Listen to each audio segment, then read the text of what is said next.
we will um, start with a word of prayer and then get going. Dear Father, thank you for this evening. Thank you for this opportunity to gather together and discuss your word. Pray that you'll bless our conversation tonight and help us to draw closer to you and draw others closer to you. Thank you for all that you do. In Jesus' name I pray. Amen. All right. Normally we don't go with fewer than 5 people, but again, in the interest of staying on schedule, we're going to do it tonight. So let's start with a little bit of review, and it might be a little quick tonight just because of um, how few of us are. So last week, what did we talk about last week?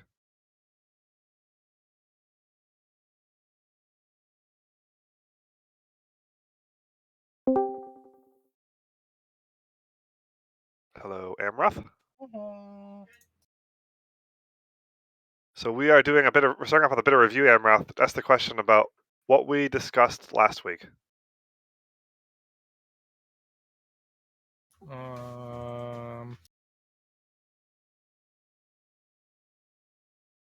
What I missed? Sorry. Nothing, just doing some review. Yep, we did Jesus Calms the Storm last week. And the verses you missed. And the verses I missed. The light on the lamp. Lamp post, sorry. Yeah, and what do we, what's the meaning of that?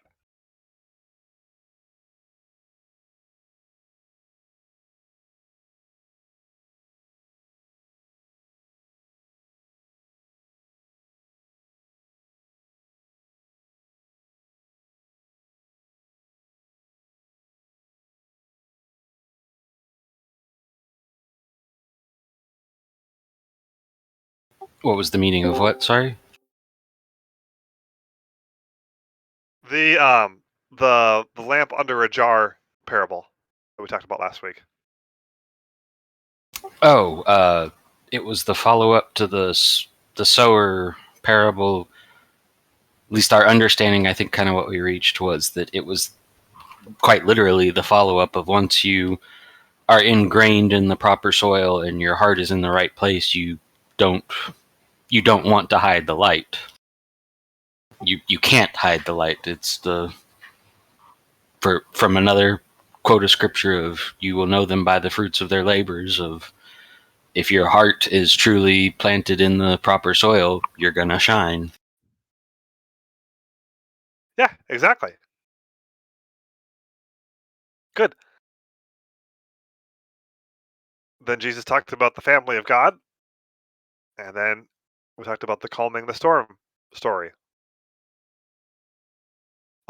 Interestingly, we think of this oftentimes the storm story. I'm unsure if we covered it or not last week, but we think of it as like a thunderstorm, and the text specifically says windstorm because the Lake of Galilee is kind of in a valley. Windstorms pop up there all the time, and they can be really serious if you're out and about in it. Kind of looks like nothing, and all of a sudden you're in big trouble. That's kind of what happened to them, and Jesus shows his power over nature by calming that down. All right. This week we are going to be in verses 26 through 39. Just one story this week. Pardon me. Just one story this week, but it's a longer one. So without further ado, can I have a volunteer read verses 26 to 39?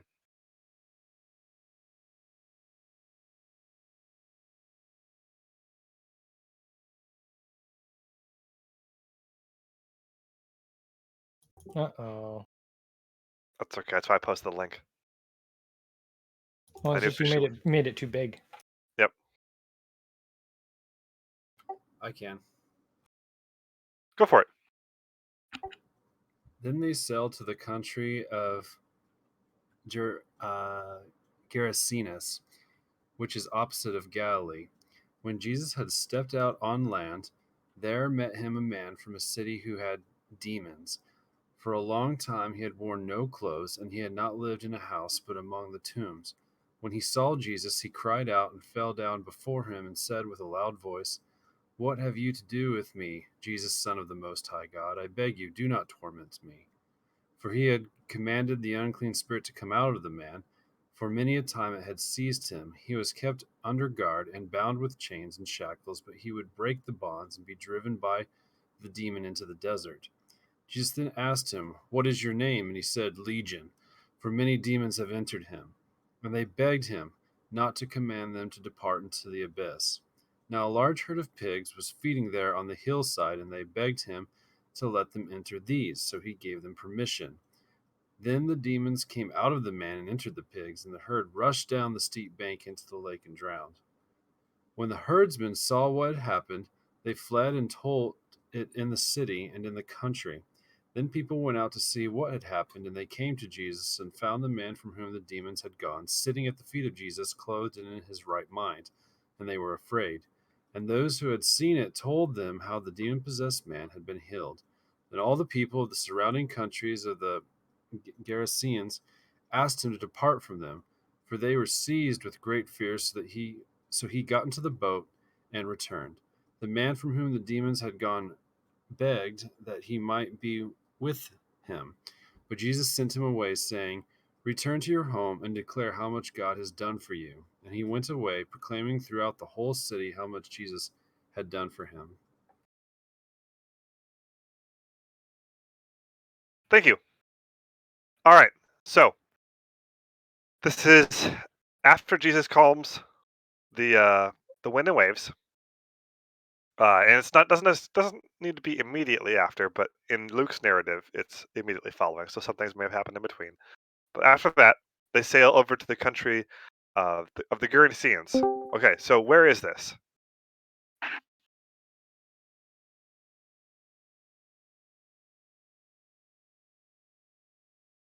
If I'm looking at the Lake of Galilee, what side of this is what side of the lake is this this town going to be at? Google says the east.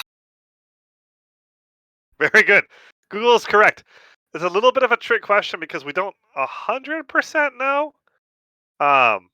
Although we have some pretty good theories. We've got narrowed down to like 2 or 3 sites. Um, yeah, but it's definitely going to be in the east. I was at one of the sites. Gratuitous is real story. I was at one of the sites that and I think it is. Interestingly, we had an Arab bus driver who was like, he's like, I'm 100% certain this is it. Okay. Um, but and there's a kind of the remnants of a church and stuff there, kind of commemorating the site. Um, but yeah, it is for sure on the east side. So it's in a region known as the Decapolis region. Decapolis being a Greek word means 10 cities.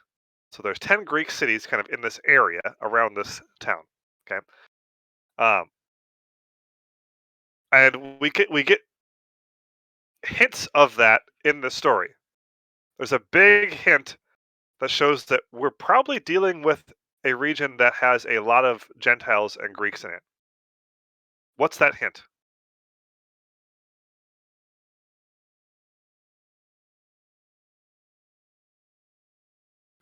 Pigs, Yeah, herds of pigs. Why is that a hint? because they're not kosher. Right. Yep. If we were dealing with a really conservative Jewish area here, we would not be having herds of pigs. Um. So yeah, this area it has some Jews in it, but they're definitely more Hellenized Jews, which means more Greekized Jews. Um, not like eyes, but like more Greek cultured um, Jewish people, and then lots of Greek and Roman people, so Gentiles. So it's interesting that Jesus is over here doing ministry over here. Anyway, um, so that's the area that we're going to be in. Okay, so east side of Galilee, definitely more of a Gentile region. And as Jesus is stepping out on land, they meet a guy from the city who had demons. So he has, for a long time, worn no clothes, and he has not lived in a house, but he's living among the tombs. Now, this is like that's kind of creepy for us. We just got through Halloween, right? It's like that's kind of Halloween-esque. Um, that would have been definitely even creepier for them back then. Um, the for the Jewish population, that would be kind of considered an unclean thing. For the Gentiles, that would have been a very superstitious thing. You don't want to hang out near the tombs. There's uh, lots of spirits and ghosts and things like that around there. And this guy's living there. Okay. Um, I'm not saying that there are spirits and ghosts around there. I'm saying that's what they would have believed, just for clarity's sake. You guys know that. Okay. So, but yeah, definitely shows something's wrong, right? So we have this naked guy who's been living outside, um, and living amongst in the tombs. Um, he runs up to Jesus as Jesus is stepping on land. It says. So as soon as Jesus is getting out of the boat, and what does he say?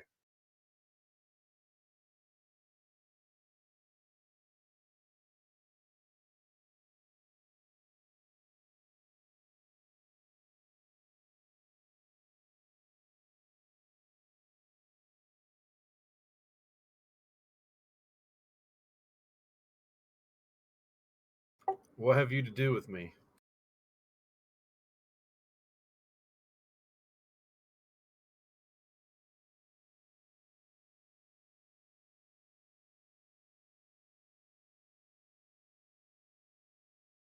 So he says, "What have you to do with me, Jesus, Son of the Most High God? I beg you, do not torment me." Okay, so pretty clearly the demon's speaking through him, right? Not just him asking Jesus not to torment him. Jesus hasn't been going around tormenting people. Oops, sorry. If you guys said something, I think my volume was down, so apologize if I did not react right there. So he is there anything interesting about the title that he uses for Jesus?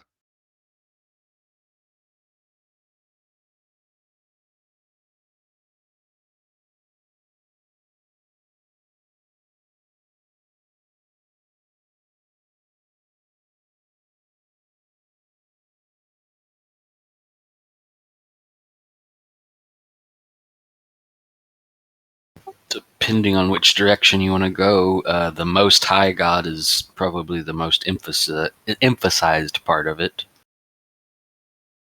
but also acknowledging he is the Son.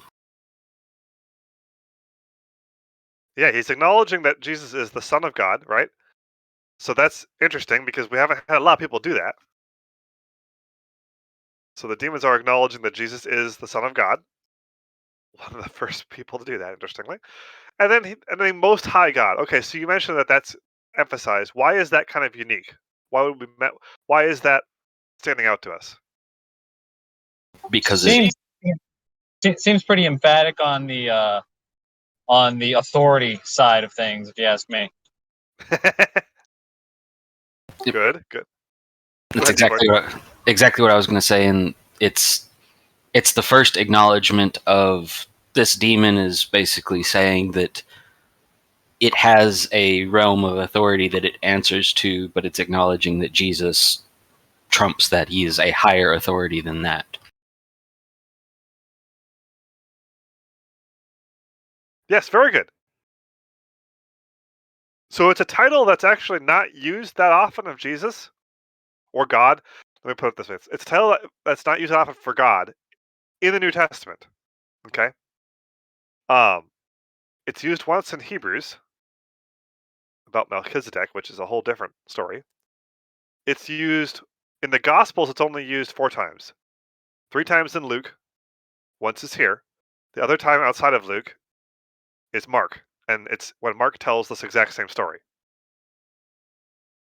So it's a title that's not often used in the New Testament, um, but it's a title that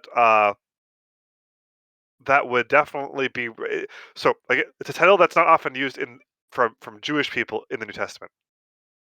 It is a title that Gentiles would understand and relate to, which is again kind of interesting about the whole demographics of this situation. But like you said, it's also an authority thing, and it's as if the demons are acknowledging that God is an authority over them, right? So they come out and they say, "I beg you, do not torment me," or this guy does, I should say.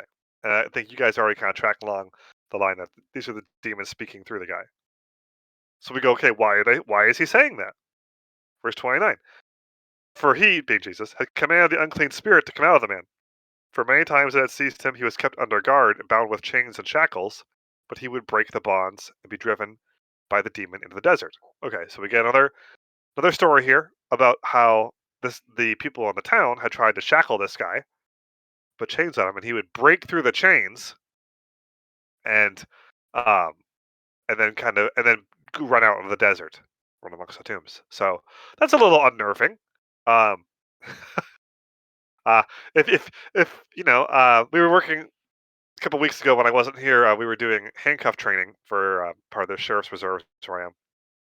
And if I was putting the handcuffs on some naked dude who was seemingly demon possessed, and he broke the handcuffs off and went running away, I'd be freaked out by that. Not gonna lie. Okay, so that happens with these people, and they're this guy is doing that. And what's interesting is though we see that the human attempts, the Gentile attempts to keep this guy under lock and key and to keep him on lockdown, so to speak, to restrain him, were completely and totally ineffective. But he's acknowledging Jesus as an authority, so that's interesting. Verse 30, Jesus asked him, "What's his name? What is your name?" And he said, "Legion, for many demons had entered him." Okay, so what's a legion?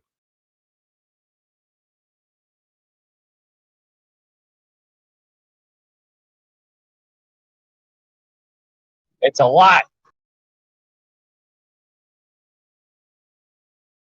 Yes. Um, much has been made about like trying to work out exactly how many demons this guy had.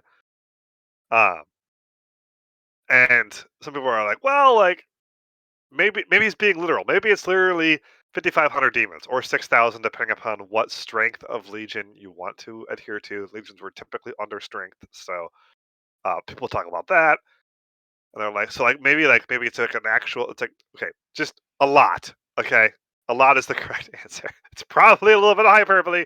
It's definitely more than a few. It's a lot. Okay, so verse 31, and they begged him not to command them to depart into the abyss. So what does that mean?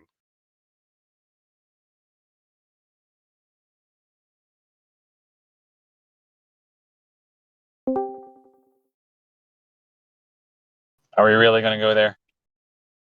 Are we really going to delve into this? Bob says yes, we have to do what Bob says. So the question, Bob, is the demons, the legion, we're in verse 31 of Luke 8. And the demons are asking Jesus not to command them to depart into the abyss. All right. So what's the Greek word for abyss?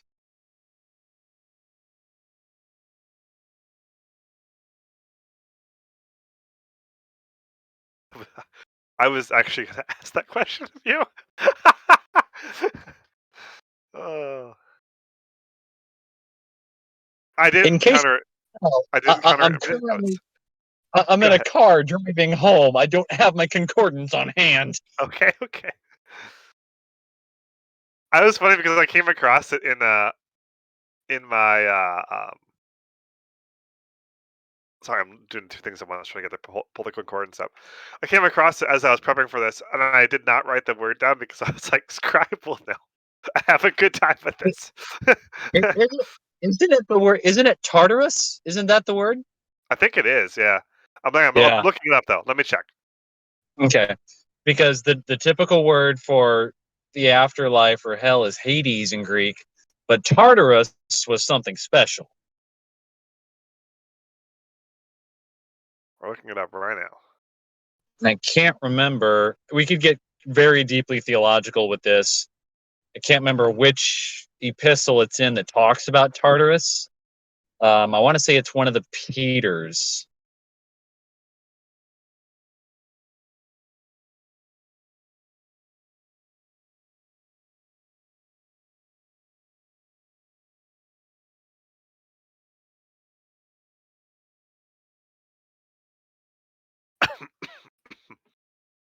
Why is it not pulling up here? For some reason, the tools are failing me.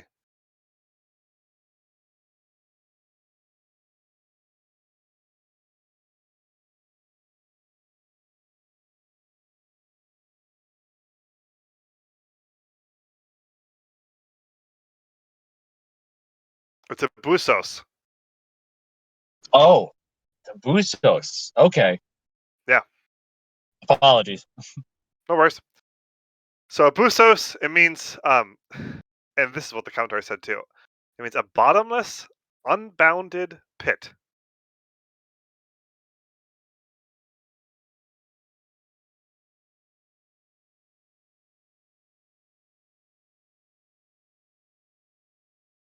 What are we looking at here, Bob? Okay, Roger. Got distracted by Bob's pizza order. He's ordering an 11-inch pizza. Okay. So a bottomless, unbounded pit. So what are they most likely talking about there?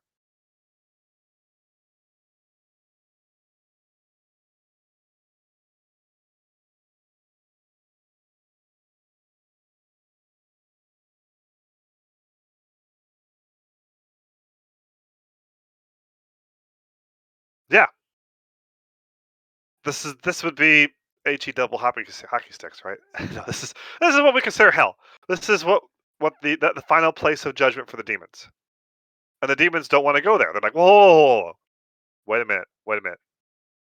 This isn't the right time. Like, let's not go there.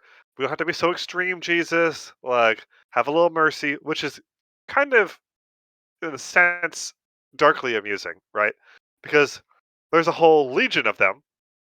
So, a lot is the technical term that we're going with tonight. Tormenting this poor guy, right? And then Jesus comes along, and the demon's like, okay, hang on, hold on. Let's not do anything rash.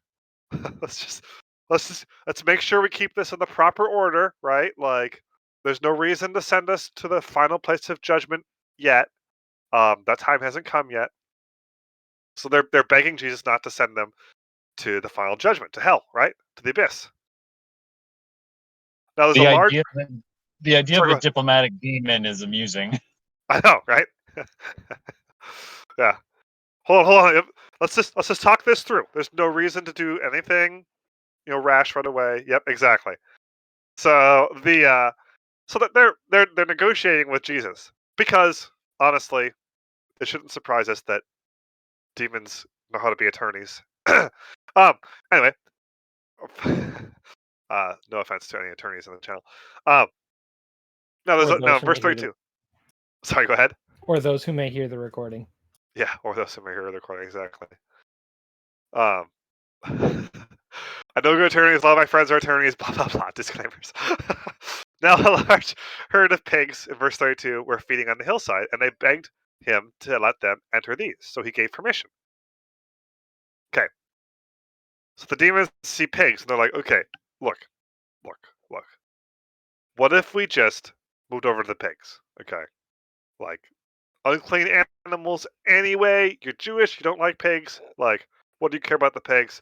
We'll just go over to the pigs. Okay, it'll be fine. It'll be okay." It's kind of what that's what I imagine the demons saying. So they and they're on a hillside, right? And if this is the hillside that I saw, it's pretty steep, pretty close to a cliff, right? So the demons are there. The pigs are there, and the demons asked to be allowed permission to enter them. Interesting that they asked Jesus permission instead of just moving. I don't want to get too much into the speculation as to how demons work. I'm not a demonology guy. Definitely not something that I am confident in like the specifics of it. But it is kind of interesting to me that before they just make the jump, they're like, "Okay, is this okay? Can we do this?" And Jesus gives them permission. Verse 33, the demons came out of the man, entered the pig, and the herd rushed down the steep bank into the lake and drowned. The pigs are like, screw this! And they go into the lake and drown. Now, I don't know what happened to the demons. Again, it's outside of the scope of this story and outside the scope of my knowledge. It is interesting to me, though, that the pigs immediately want nothing to do with this and go and commit suicide rather than have the demons live with them. It says something. So that's where we're at. That's what happens to the pigs and the story and the demons for that part of the story. Okay. Now, it's not the end of this story though, or this guy's story. The pigs herdsmen show up because they're like, what the heck happened to our pigs? And what do?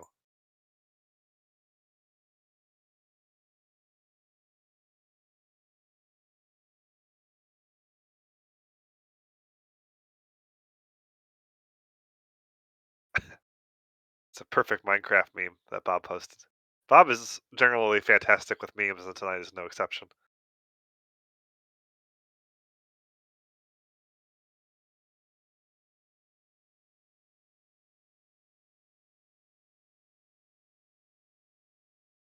Also love the camera shake on that meme. It's a nice touch.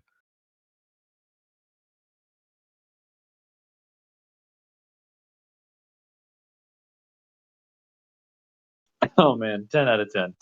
Well done, Bob. So what do the herdsmen do when they show up? Nah, bro, that ain't cool.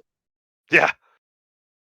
And like kind of understandable, right? Like so like you're off having lunch or whatever you're doing. And all of a sudden, like your pigs just take off and commit suicide, right? They Leroy Jenkins right off the cliff. You're like, what the? And you go running over there, and there's Jesus and this dude, this naked dude, who you know is a problem, right? They knew who this guy was.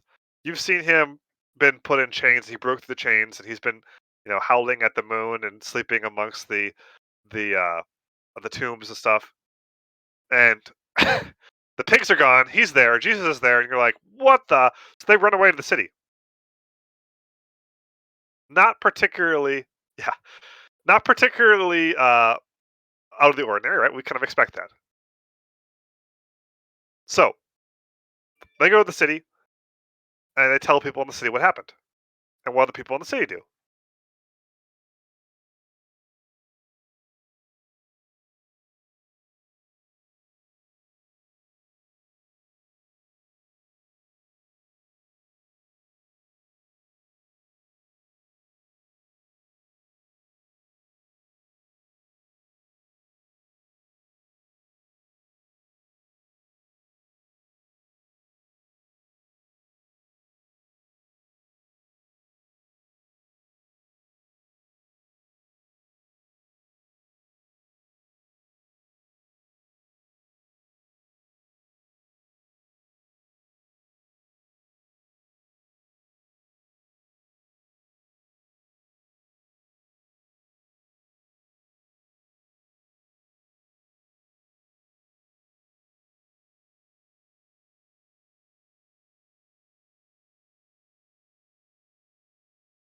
Yeah, I think that's a very good point, D Ford.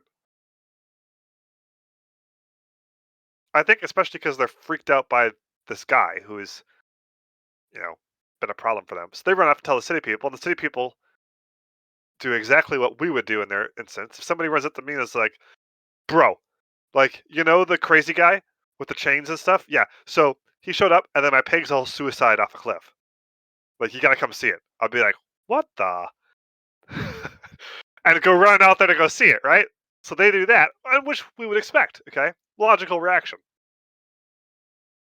They come out there and they see that the guy who had the demons, what's he doing?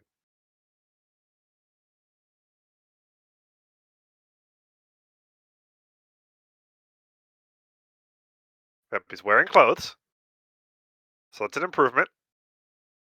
It is entertaining that includes that, right? Like, and that obviously is to show that like he was completely out of his mind because nobody in the right mind runs around in uh you know in the tombs without clothes on.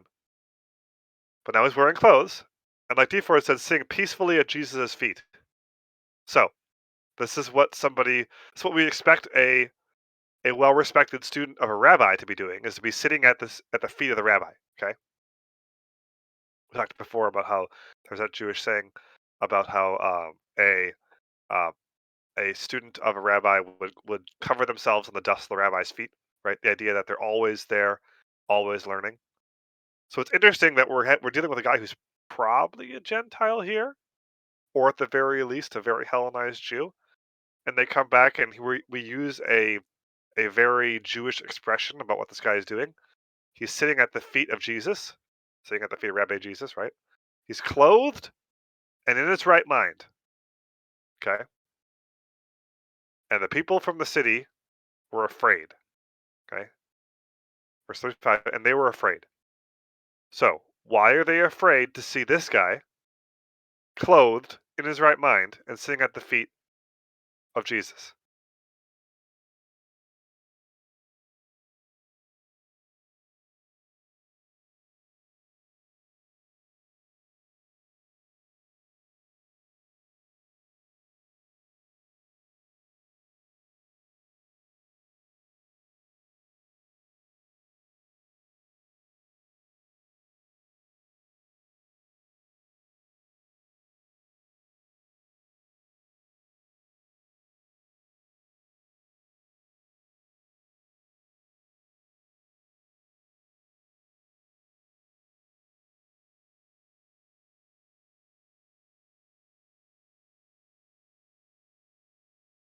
Yeah, Bob's got it. So, if Jesus can straighten this guy out, that shows that he's more powerful than the demons, right? They've seen how powerful this guy is. Probably some of these very people were maybe part of the militia group that tried to put the chains on this guy and get him under control, right? And they saw him break through the metal chains. And here's a guy who doesn't even have chains. He just comes and says a few words, and the crazy guy is completely and totally healed. And even the Gentiles would have seen this as a demons leaving the guy sort of thing, right? Um, and now he's clothed in his right mind and a follower of this teacher. And this freaks them out. Okay. They think that this is way outside their understanding. So what do?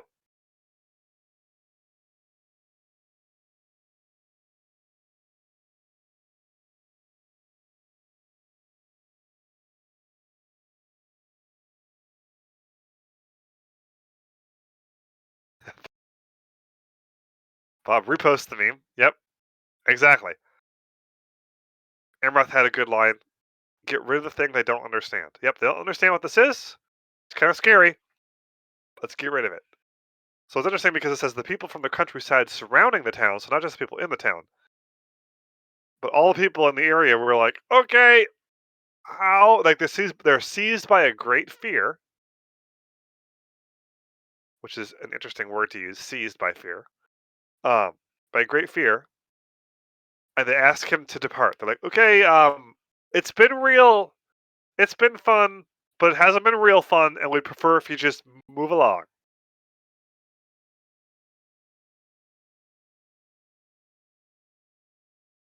That's a very good question, D Ford. So the question is, what are they afraid of here?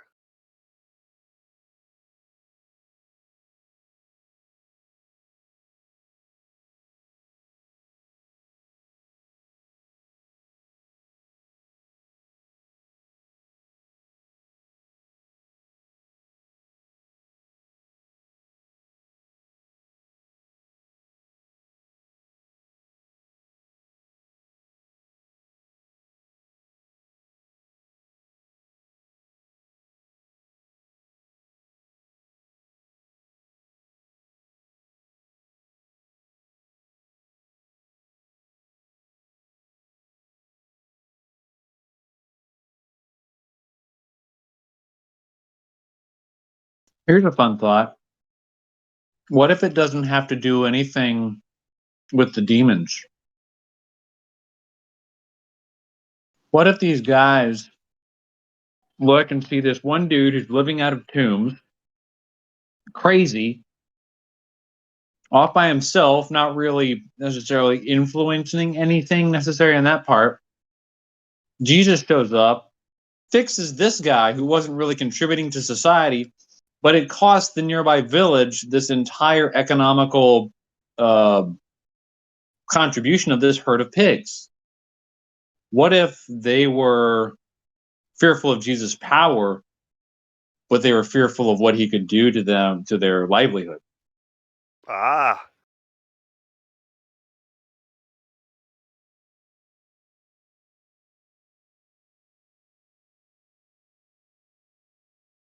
I think that's really good. R.C. Sproul says something along those lines in his commentary. Very good. And it's interesting, right? Because there's great change that happens in this guy, but it doesn't come without some sort of cost, right? Change always comes at a cost, and maybe they were more comfortable with the old way. Maybe crazy guy plus pigs is a situation they understand and are comfortable with. And if now we have no crazy guy and no pigs, like they're like, I'm not sure that's a trade I'd be willing to make. And if we have to make that trade, who knows what other changes this guy's gonna make around here. This guy's clearly powerful. This guy's clearly a bit of a troublemaker because he got rid of a herd of pigs here.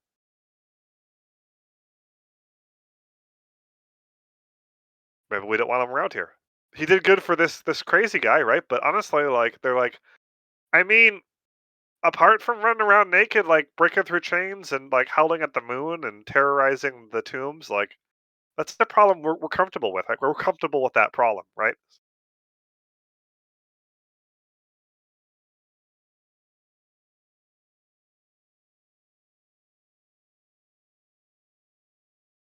Yeah, D Ford. Yep. Or recognizing the authority, but also being unwilling to want to listen to what the authority wants for changes. Maybe the authority is that's why we're fearful of it, because if this guy has authority and he starts making changes around here, who knows what this place could look like, in a couple weeks. Probably also worth noting, or at least just kind of wondering, how Jesus' priorities were different.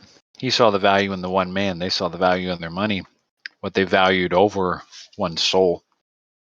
I think that's really important, right? Because Jesus puts the value on the human life, and these guys put the value on the economic cost and what it costs them. Yeah.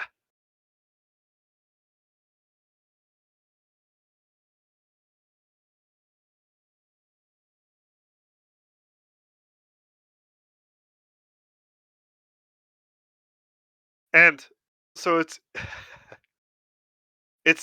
easy to judge these guys, right?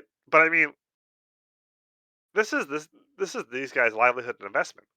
If if I, if Jesus came to my church and he saved somebody's soul, right? He took somebody who was demon possessed and cast the demons out, and now they're following Christ.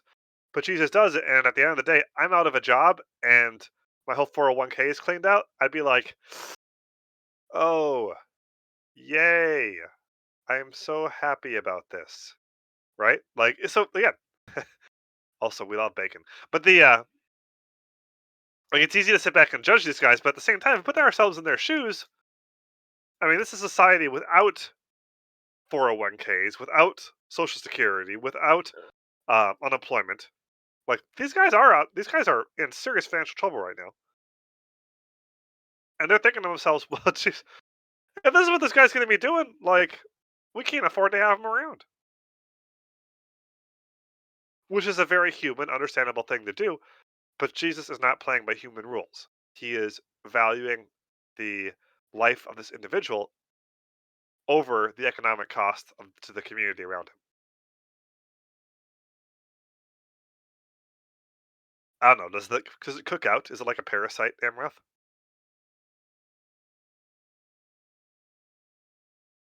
Unknown. Um, when we were discussing where the demons went after the pigs drowned, um, we were actually swimming in the Sea of Galilee, and somebody said, "Well, they're probably in the Sea of Galilee." It's like nice, good thought to be thinking about when you're swimming in it. I'm sure they're not there anymore. I was just kidding. Um, yeah, no, I think, but on the pig note, I think that they probably cook out, um, and that bacon would be fine to eat. Anyway, um, completely joking and ridiculous, by the way. No idea. Again, I'm not getting into demonology. I have no experience or knowledge in that area beyond what's in this text. Okay, so the people of the surrounding countryside asked Jesus to leave, and we kind of talked about why that may be. Put ourselves in their shoes. And it's easy to judge them from looking outside their situation. But if we look in their situation, like I can understand the sentiment here, which begs the question: what areas of my life am I kind of asking Jesus to not go into? Are there places in my life where I'm like, the cost of making a change in that area would be beyond what I'm willing to pay? So I'm going to ask you to leave this alone because I don't want to lose any pigs in that area. Something, something to think about for this week. Okay. Well, beyond that, verse 38: the man whom the demons had gone, the man whom from whom the demons had gone, begged that he might be with him, being Jesus. But Jesus sent him away, saying, "Return to your home and declare how much God has done to you for you." And he went away proclaiming throughout the whole city how much Jesus had done for him. Okay, so this guy, like a good follower of a rabbi, wants to go with Jesus, and he begs Jesus for him to come with him. Interesting that we're using the word begged there, because where else did we use the word begged in the last few verses?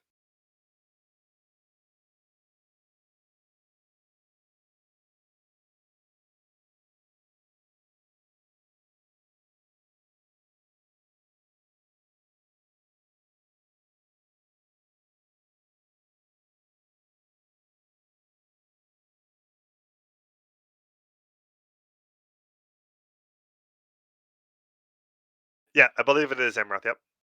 Yeah, it is the demons.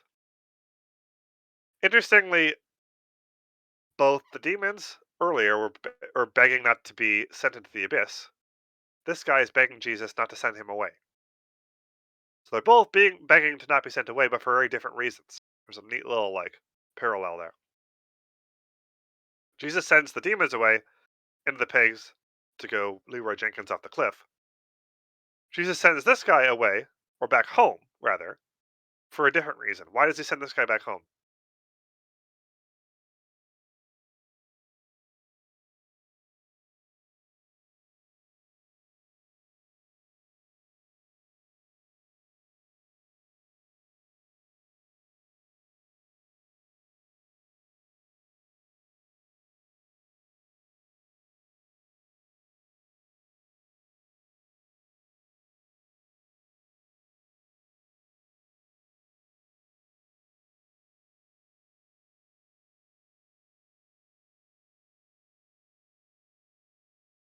Yeah, so he can talk about what Jesus did and show people what Jesus did. He's supposed to live amongst. He's going to go out and live amongst them and show them what God did. Right?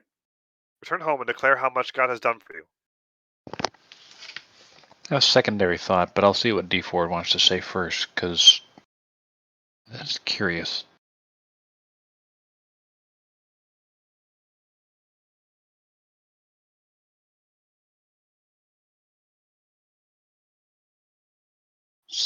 So, Ongarth, I can't help but notice how many times you have mentioned and reminded us that this is probably a very Gentile region of Palestine. If this man was a Gentile, how would it look if a Jewish rabbi had a Gentile follower going around with him?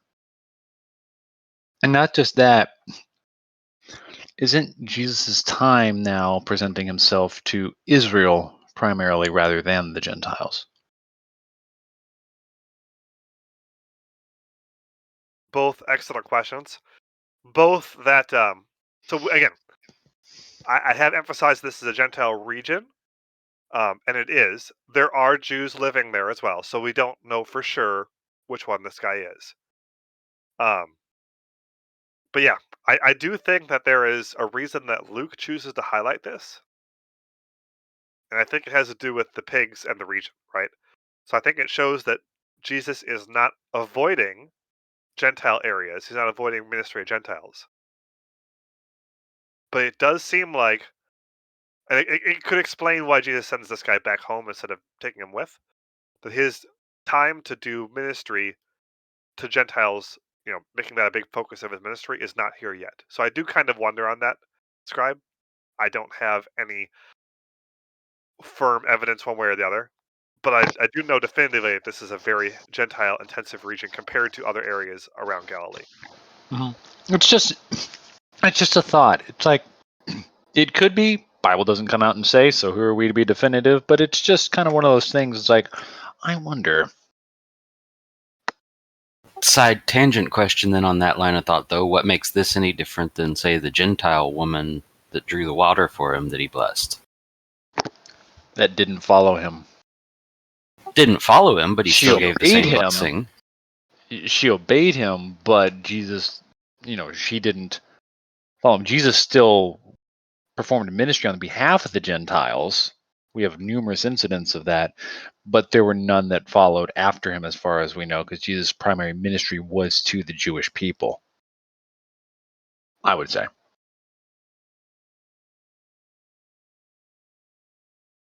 Yeah, I hadn't even thought about that before, but it is interesting if that was part of Jesus's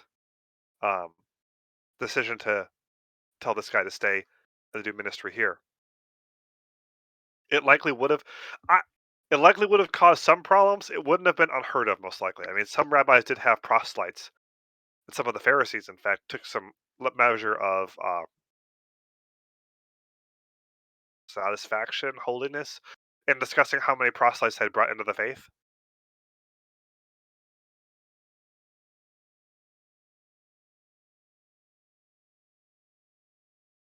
But I do think that the fact that Luke chooses to highlight this and to show that Jesus is actively going to a more Hellenized, more Gentile-heavy area to do ministry, saving a guy from demon possession who very likely, law of averages, could be a Gentile, and is kind of driven out of that area. But this guy wants to follow him. I think that shows that. I think Luke is choosing to highlight that the gospel is for everybody, not just the Jewish people. Now, while Jesus was here, that time, that part of his ministry is likely directed mostly at the people of Israel. But I think it shows that he's not turning away Gentiles, because that's something that Luke is really big on, also in Acts as well.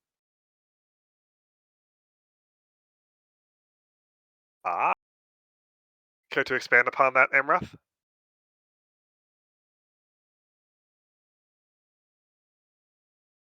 I mean, to me, it seemed like a pretty obvious connection. It's like, okay, Luke is explaining all the stuff at the beginning, doing some sort of backstory. Then he goes over the two parables that Jesus tells. We've connected them to be probably together, and the first one is about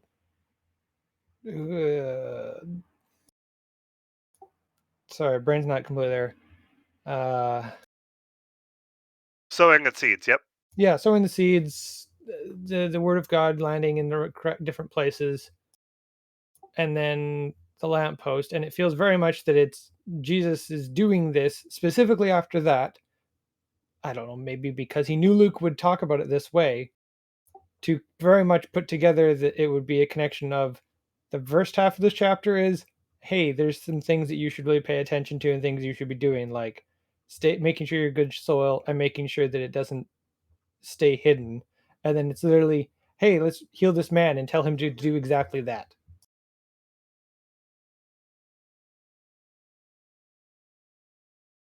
No, I think that's a great connection. I think you could even say that Luke arranges the stories in his retelling of this to drive home that point.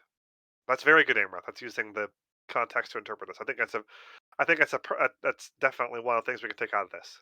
Is this guy is one of the examples that Jesus is talking about for the lamppost, or for the the seed that is fruitful and goes out and multiplies 100-fold.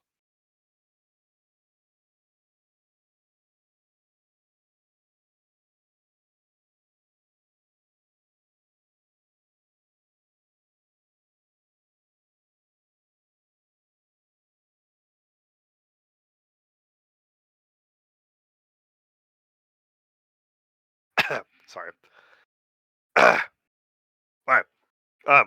So in that sense, it makes perfect sense why Jesus is telling this guy to stay behind, right? Because that's what his followers are supposed to do: tell the story and draw the people closer to God.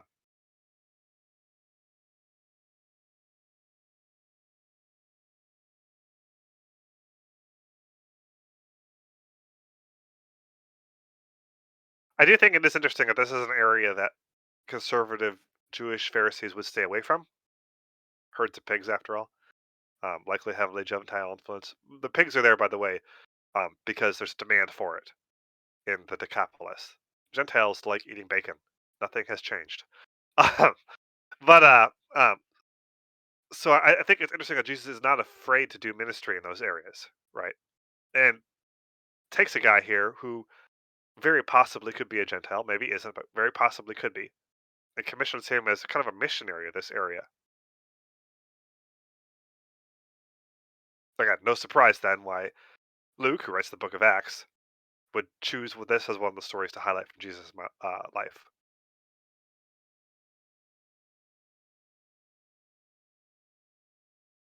Weiser asks, why does Matthew say there's 2 demon-possessed men? Can you give the reference for the Matthew portion, Weiser? I'm really glad he asked this.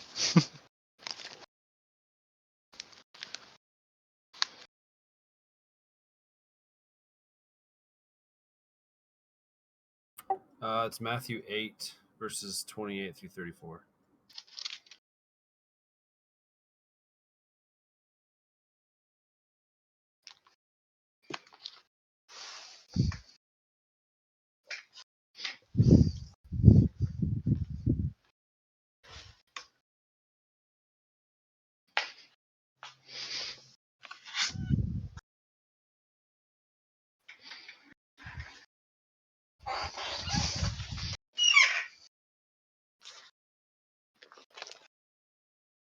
It's interesting that Matthew arranges it the same way. Mm-hmm. Kind of Matthew validating goes, the timeline. yeah, Matthew goes, faith the centurion, which we recently talked about, Jesus healing Peter's mother-in-law, storm, and then the pigs.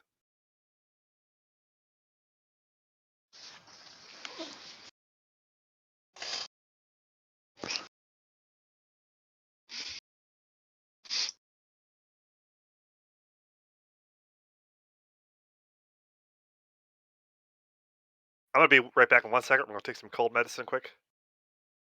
Okay.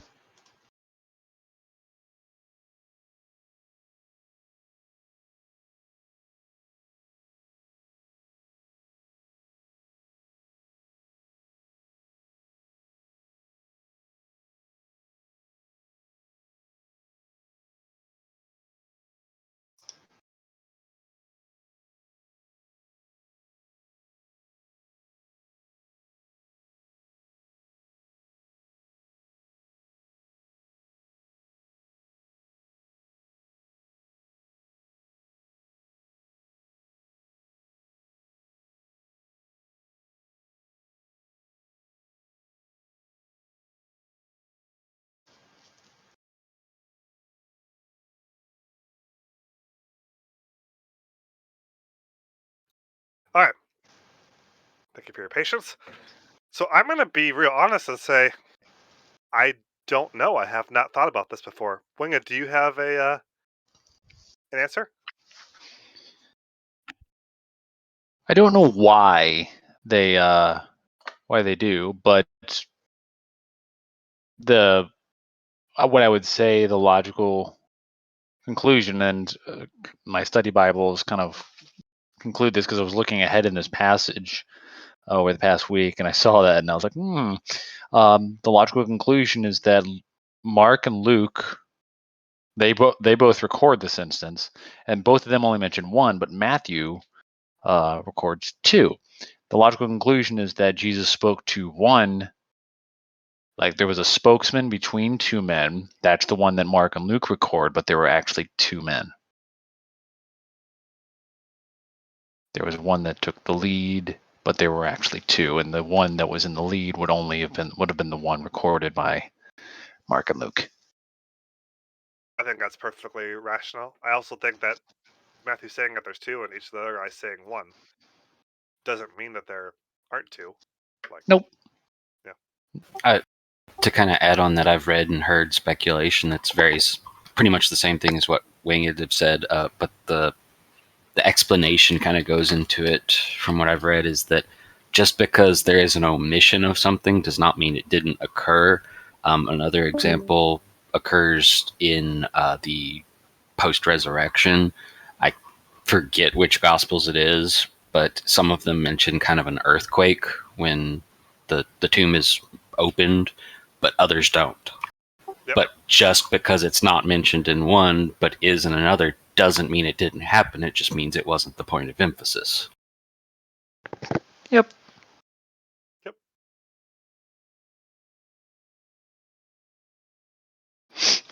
All right, so very good. Very good question too, Wise Rabbit. So, final question, for a little bit over time, is what do we take away from this week?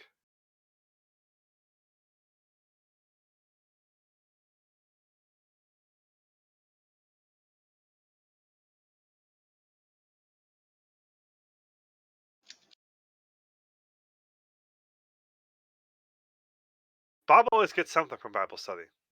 It's not always the right thing, but it's always something.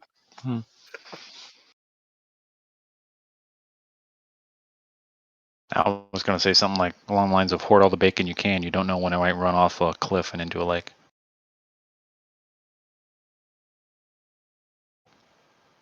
I mean, if God was going to ask me to give up bacon, I'd tell him to get lost too, question mark?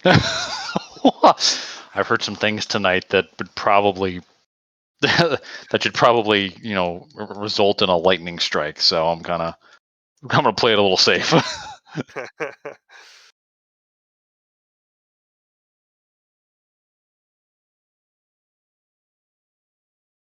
So I phrased mine as a joke, and it was intended to be a joke. Hmm. But in seriousness, though, for me that is the takeaway. That's a challenging takeaway, right? Of these guys don't want to give up their livelihood, and for them, it's more important. Their livelihood is more important than what Jesus values. So their value system is different than Jesus' value system. And instead of changing their value system and submitting to Jesus, even though they know Jesus is powerful, they're like, cool, you're not welcome around these parts. You were just moving on. And I gotta wonder, if I'm being honest, how many times do I misvalue the wrong things and tell Jesus to get out of that area of my life, right? Ooh. That's the question I'm leaving with this week. Oh, that hits. That connects. I don't know if you guys. I'm gonna steal this real quick. Ongarth, have you ever heard of like it's a play called My Heart Cries Home? I have not, no. It's a play that I did it when I was on the singing team. The whole idea is that you're living in a house and you ask Jesus to come in. When Jesus comes in, he wants to change your house and he wants to clean everything. He wants to make everything in his image and kind of get rid of all the stuff that doesn't belong, clean up your life. And it's constantly this struggle as Jesus moves from room to room, trying to clean up. And it's this battle between, what you want, what you valued before, and what Jesus is trying to do and make everything holy in your life. And Yeah. It's a lot like this.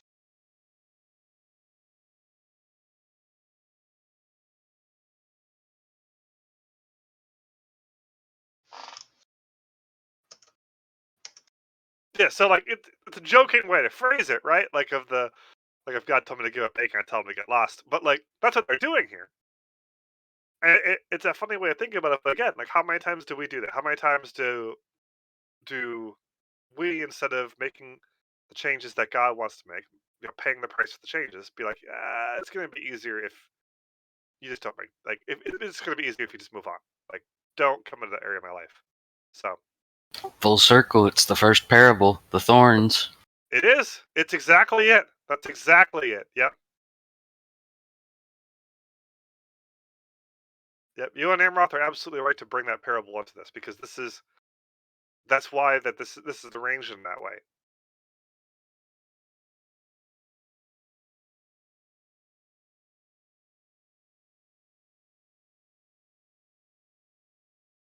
And ironically, the guy who gets it, or guys who gets it, depending upon which version of this we're looking at, but the guy who gets it in Luke is the guy who is previously demon possessed, right? He's the one who values things the right way. He's the one who wants to go with Jesus, and Jesus tells him, "Nope, stay, make changes here." Right? So it's kind of interesting to think about.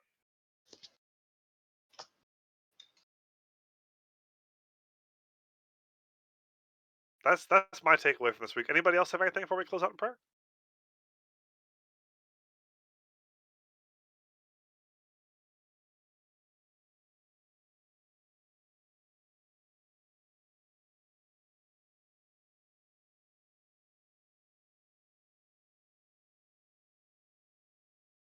That's pretty good.